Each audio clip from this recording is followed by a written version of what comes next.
早晨，大家好。今日嘅主題係難民耶穌。耶穌就係嗰個難民。經文咧就取自馬太福音2章13到23節。2章13到23節，請聽我讀。他們走後，忽然主嘅使者在約瑟夢中向他顯現，說：起來，帶着小孩子和他母親逃往埃及，往在那裡等我嘅指示，因為希律要搜尋那小孩子來殺害他。約瑟就起來，連夜帶着小孩子和他母親往埃及去，住在那裡，直到希律死了。這是要應驗主藉先知所說嘅話：我從埃及招我嘅兒子出來。希律見自己被博學之士愚弄及極其憤怒，差人將伯利恆城裡和四境所有嘅男孩，根據他向博學之士仔細查問到嘅時候，凡2歲之內的都殺盡了。這就應驗了耶利米先知所說嘅話：在拉瑪聽見哄大哭嘅聲音，是拉結哭他兒女，他不肯受安慰，因為他們都不在了。希律死了之後，在埃及，忽然主嘅使者在約瑟夢中向他顯現，說：起來，帶着孩子和他母親回以色列地去，因為要殺害這孩子的人已經死了。約瑟就起來，帶着孩子和他母親進入以色列地去，但是他因聽見亞基老繼承他父親希律作了猶太王，怕到那裡去，又在夢中得到主嘅指示，就往加利利境內去了。他們到了一座城，名叫拿撒勒，就住在那裡。這是那要應驗先知所說嘅話：他將稱為拿撒勒人。這是神的道，感謝上帝。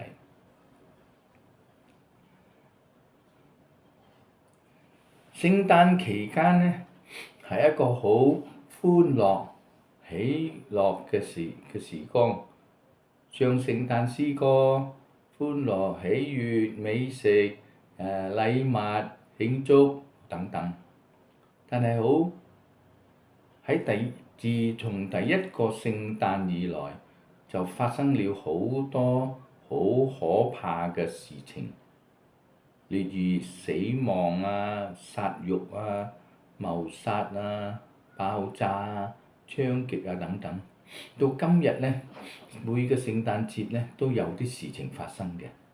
最近呢，我哋嘅周圍喺雪附近呢，都話聽到報章報話有人藏開好多嗰啲炸彈。你話依家藏炸彈就咩事呢？因為啱啱有一個炸彈爆咗出嚟，入邊有好多鐵釘。你話點解有咁嘅事呢？係咪要作怪呢？咁我哋睇到喺好幾年入邊呢，聖誕節都有好多事情發生。有啲人喺教堂崇拜，有人入去假冒嘅喺嗰度爆炸。咁啊，有啲人咧對聖誕咧起書嚟講係一個悲傷、可怕、令人心痛嘅節日，因為一諗到聖誕就諗到自己嘅親人離開世界。點解嗰啲世界仲要咁做呢？人哋試問上帝點解仍允准呢啲咁嘅事情發生呢？係咪上帝冇做工呢？瞓咗覺呢？咁我哋喺書嚟到睇落去，經文係點講呢？喺第一個聖誕呢，就係有呢個事情發生啦。希律呢，就睇到嗰啲博士係話被博士騙咗、愚弄咗，咁啊點樣去呢？佢就去到伯利恆同埋四境所裏一切嘅男孩，凡2歲以下嘅都殺盡了。咁多人被殺，我哋睇到個故事，以前呢喺埃及嗰時又係好多猶太人嘅男孩又被殺，於是呢喺以色列呢啲男孩又被殺，咁多人被殺，嗰個應該係第一個聖誕呢，係一定係好悲傷嘅事情，唔係好高興。咁人哋話點解呢？呢個希律王佢唔甘願啊嘛，佢就或者呢，我哋推測啦，冇人知道嘅真正嘅理由。佢聽到個博士話一個將來個王會誕生，咁佢驚呢個王呢取代佢就冇得做，咁佢就殺佢，殺咗咪冇事咯。咁以前嗰啲皇帝通常都係好多咁噶啦，殺嚟殺去，管殺去管盡去。我哋中國話六七不認啊，殺族全部咁啊，應該係要殺晒嘅。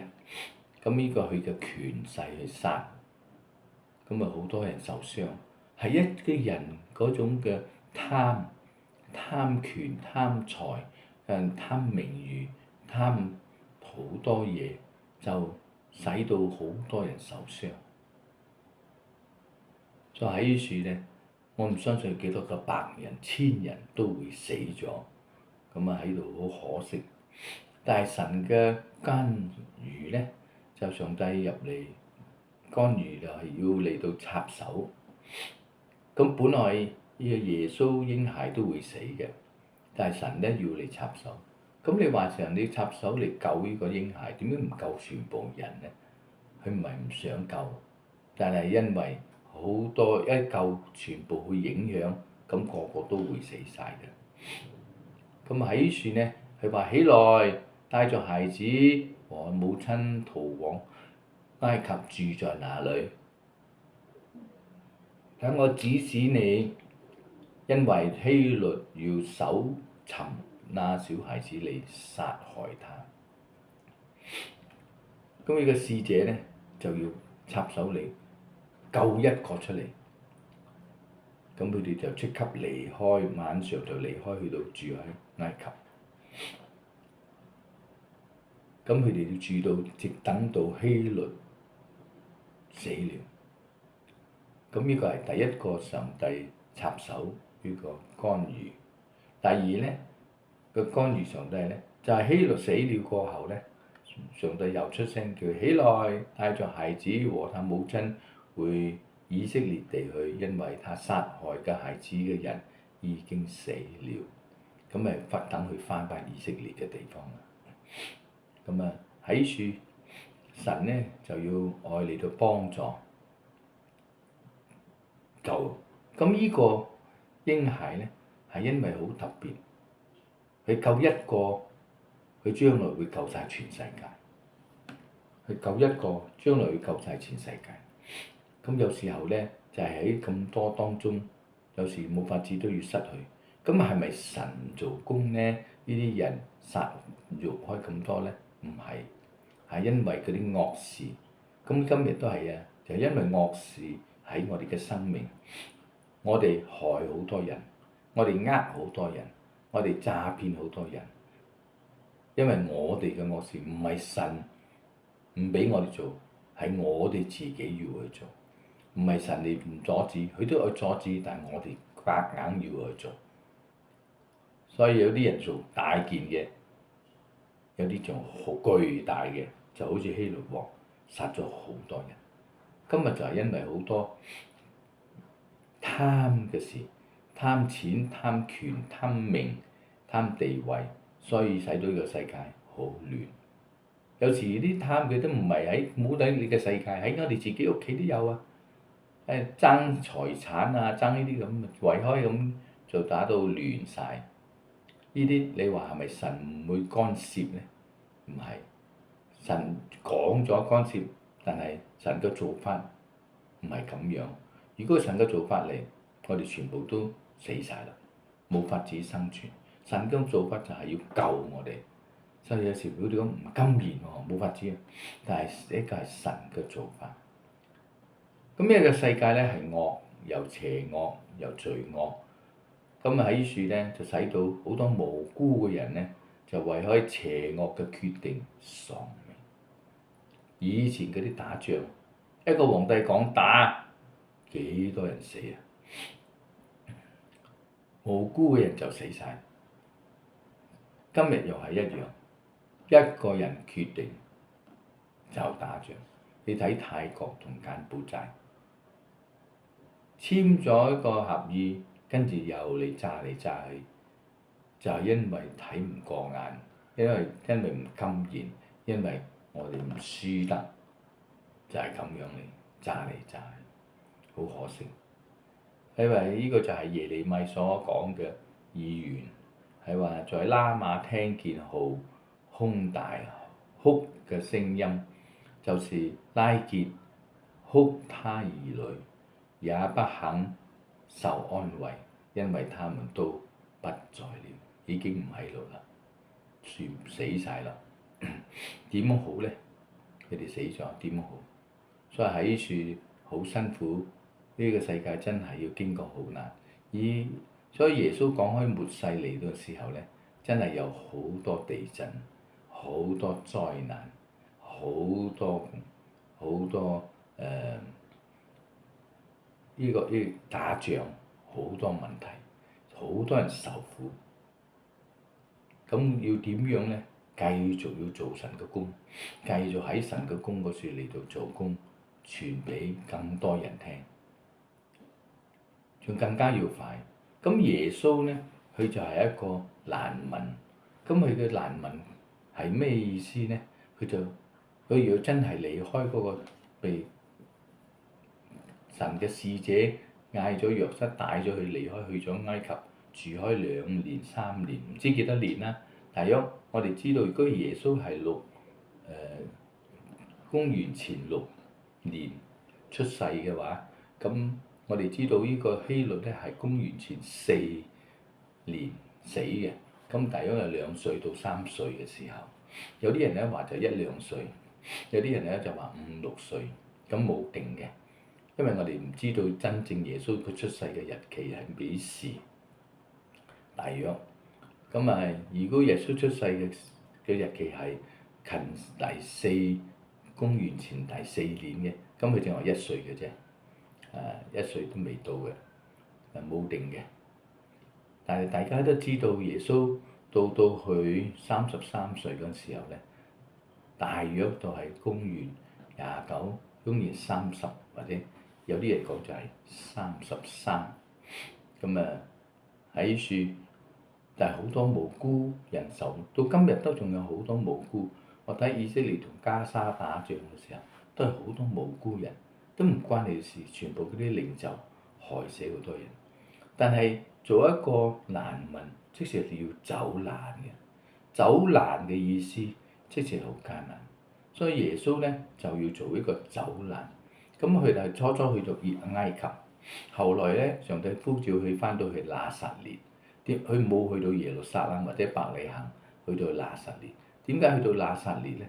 拿撒勒係一個好細嘅埠，好細嘅村，冇人識佢嘅，又冇人知，所以喺嗰處咧耶穌就慢慢長大，因為時候未到，佢還未出嚟做侍奉，但喺嗰度慢慢學習。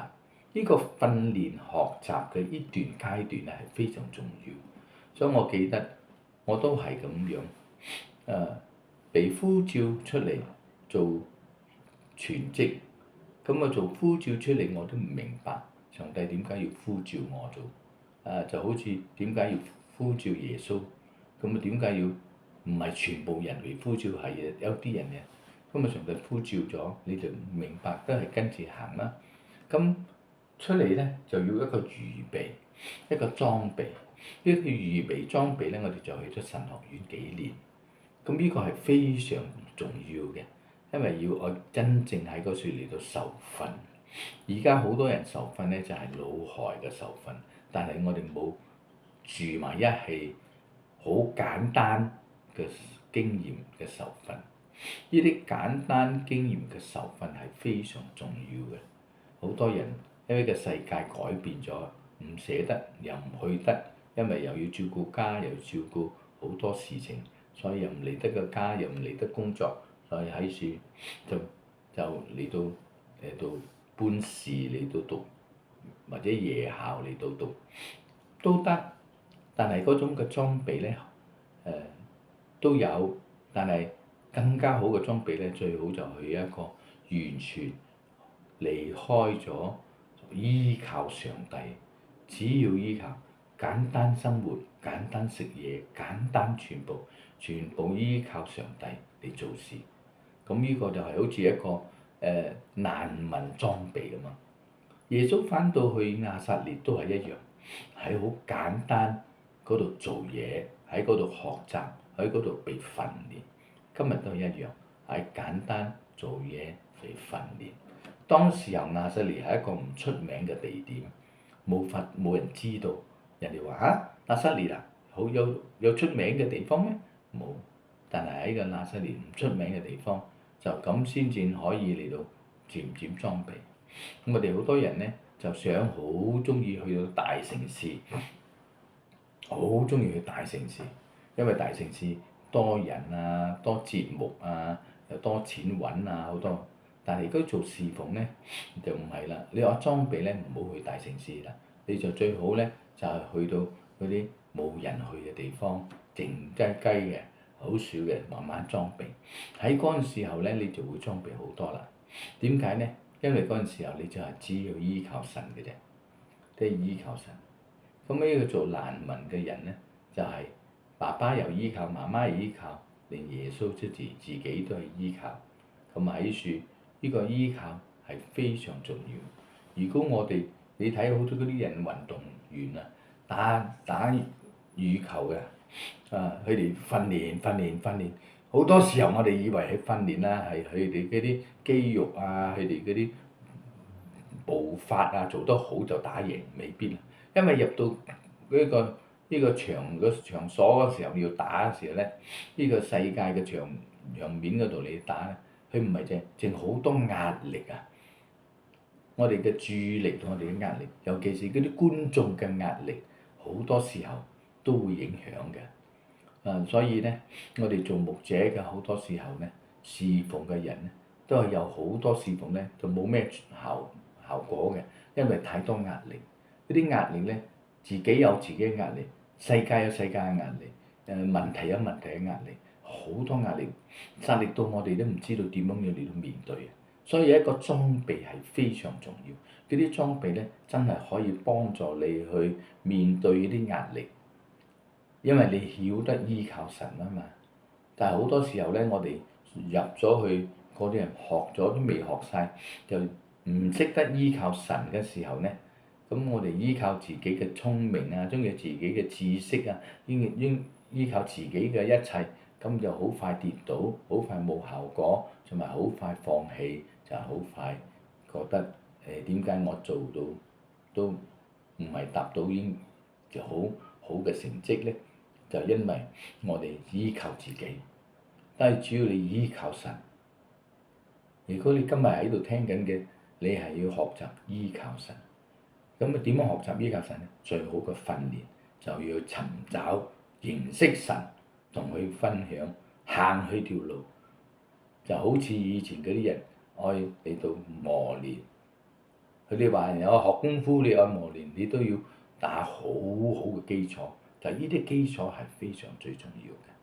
但係今日咧，我哋太快啦，唔使基礎啦，咁啊就好快都跌落嚟添，好快就放棄。但係求主幫助我哋嚟到要愛學習，嚟到受訓，依靠神。我哋祈禱，多謝神帶領我哋一齊認識你、敬愛你、稱讚你。求主準備我哋嘅心志嚟愛你、嚟認識你，嚟跟從你，嚟俾你受訓練。等我哋嚟學依靠你、跟從你，唔係淨知識依靠，有淨係你嘅生命，成個生命嚟依靠，行你條路，做你嘅門徒。多謝神，用耶穌嘅名，阿門。